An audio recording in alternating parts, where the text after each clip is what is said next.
Flávio Bolsonaro precisa definir o quanto antes quem será o candidato a vice ou a candidata a vice da sua chapa antes que Lula Biden da Silva faça isso. E nesse vídeo a gente vai entender nos mínimos detalhes o porquê esta definição é crucial para o resultado e o sucesso de Flávio Bolsonaro. Quem sou eu? Stefan, especialista em campanhas políticas. Quem acompanha o canal sabe muito bem que eu defendo duas teses. A primeira de que Flávio Bolsonaro será o próximo presidente do Brasil e a segunda de que Lula Biden da Silva não será candidato. Eu não faço isso da minha cabeça, eu não sou nenhuma mãe de Ná, eu faço isso respeitosamente analisando os dados. Quem trabalha com as campanhas políticas sabe que os dados estatísticos eles comprovam. Eu não estou falando de pesquisa, a pesquisa que a gente faz na rua, que a gente divulga na internet ou mesmo na televisão. Eu estou falando de dados estatísticos, de aprovação. Esses dados comprovam que Lula está se tornando a cada dia um candidato inviável. Então a gente tem um IBGE que mascara os dados estatísticos, dizendo que o desemprego está caindo, que a economia está indo bem, e a gente tem os dados das pesquisas, que são as fotografias dos dias, a fotografia do dia do passado, que mostra que Lula está cada vez mais se tornando um candidato inviável. Além da questão do ano de 2026, é um ano mais curto, porque tem Copa do Mundo e o Brasil só está começando a pegar no breu agora, depois do Carnaval. Mas antes eu quero fazer um questionamento. Por acaso você se arrepende de ter votado em Geraldo Alckmin? Todo mundo tem essa mesma sensação. Mas Geraldo Alckmin foi um pivô, foi uma parte importante na campanha do Lula que usou como bravata a defesa pela democracia. Então, mídia, judiciário, setores do centro, da Faria Lima, se uniram a Lula Biden da Silva. Passado 3, 4 anos, Lula não apresentou nada, o Brasil borbulha corrupção, STF em crise plena e os Estados Unidos de Donald Trump com um olho no Brasil. E claro que isso fez com que Lula se tornasse o candidato inviável. Além do que, nos dados estatísticos, Lula está com um percentual muito baixo. Abaixo de 33% de aprovação, isso daí é inviabilidade total. Lula é o Biden versão brasileira. A dúvida é, quem será a Kamala Harris que eles vão escolher? Eu tenho um palpite que eu vou te contar lá no final. Mas você concorda com isso que eu estou te dizendo, essa lógica até agora, até esse momento do vídeo? O Geraldo Alckmin, ele é o único candidato viável para Lula agora, nesse momento. Ele tentou conversas lá com o MDB, só que o MDB ele é rachado no meio do Brasil inteiro. Lá no Nordeste tem o Renan Filho, que sustenta a tese que o partido tem que ir com o Lula, mas em São Paulo, Temer, Baleia Rossi, não quer saber de Lula nem pintado de ouro. Ele tentou também o PP, mas lá tem a Tereza Cristina, senadora, que de jeito algum vai querer anexar o nome dela com Lula Biden da Silva. Então sobrou o PSD. O PSD é uma outra história. Kassab ele ficou desesperado, oriçado, tentou lançar Tarcísio, não deu certo, depois forçou a barra Tarcísio e Michele Bolsonaro, não deu certo e colocou lá o pastor Silas Malafaia para ficar defenestrando Flávio Bolsonaro, também não deu certo. Quando a candidatura de Flávio, pré-candidatura de Flávio Bolsonaro, ela se normalizou em dados das pesquisas, aí ele viu que não ia dar certo, agora ele está tentando barganhar a vice de Tarcísio de Freitas. E claro que Tarcísio não vai querer. Então, Kassab vai tentar fazer ali um esforço para tentar namorar o Lula, mesmo sabendo que não vai ter chance.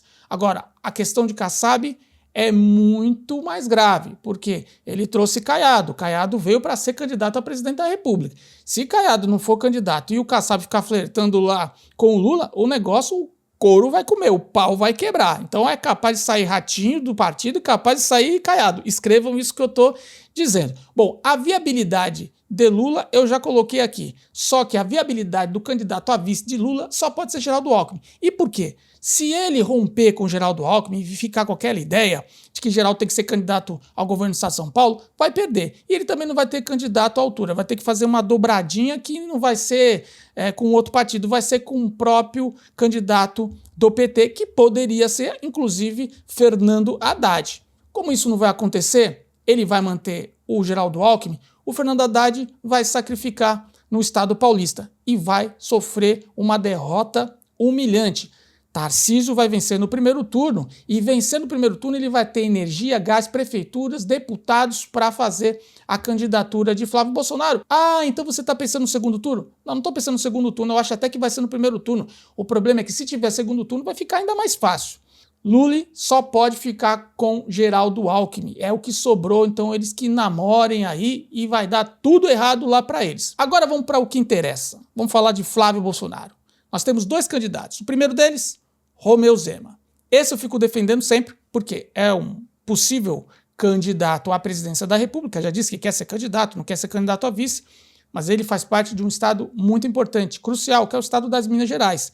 Exatamente no trecho da divisa, viu falando trecho da divisa Minas Gerais e Bahia, onde Bolsonaro perdeu. E é ali que a gente precisava recuperar esses votos. Se Romeu Zema fosse candidato a vice na chapa de Flávio Bolsonaro, você concorda comigo? O que aconteceria? Ele ia indicar lá o seu sucessor que vai ganhar. Mas Romeu Zema não quer ser candidato. E aí o que você vai fazer? Não vai forçar. Então, já que ele não quer ser candidato hoje, sobrou um outro nome, que é de Tereza Cristina, senadora pelo estado do Mato Grosso do Sul, pelo PP. Essa senadora tem uma história curiosa. Ela não é muito vista ali pela mídia, mas olha, ela tem uma biografia fantástica. E ela é a candidata que todos os partidos querem. Inclusive, Valdemar da Costa Neto fala que, olha, ela poderia ser facilmente uma candidata à presidência da República, porque é preparada, é boa na oratória e tem uma visão de Brasil muito bem condicionada, muito bem assertiva. Tereza Cristina não foi contactada por ninguém, só está sendo feita uma especulação. E claro que tem muita coisa a acontecer, podem surgir aí outros candidatos, é natural. O problema é que Flávio Bolsonaro precisa ser rápido. Por quê? Porque ele sendo rápido, ele obriga Lula a dar o aceite para o Geraldo. Aí a fatura está liquidada. Porque se Lula não for candidato, sabe quem vai ser o candidato? Sabe quem vai ser a Kamala Harris? Geraldo Alckmin vai ser o candidato. Vai ser um WO, vai ser uma derrota acachapante, vai ser uma doideira.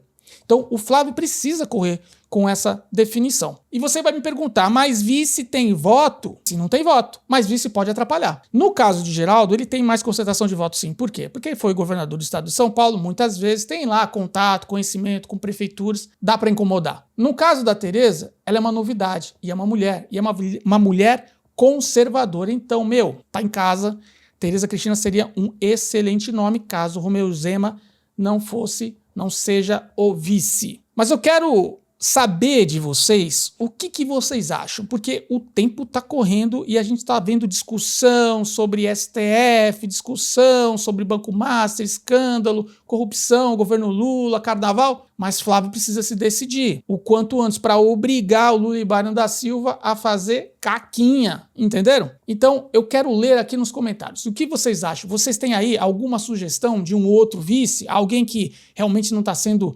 veiculado na mídia? Seria importante a gente continuar essa conversa aqui, tá bom? E se você chegou até aqui, eu vou pedir agora que você curta, compartilhe, me ajuda aí, vai, me ajuda, se inscreva nesse canal. A gente aqui traz conteúdo de qualidade, análise estratégica, a gente faz análise preditiva de cenário político e eu quero desejar para você, para sua família, para as pessoas que você ama, que Deus abençoe sua vida e que Deus salve e abençoe o nosso amado Brasil.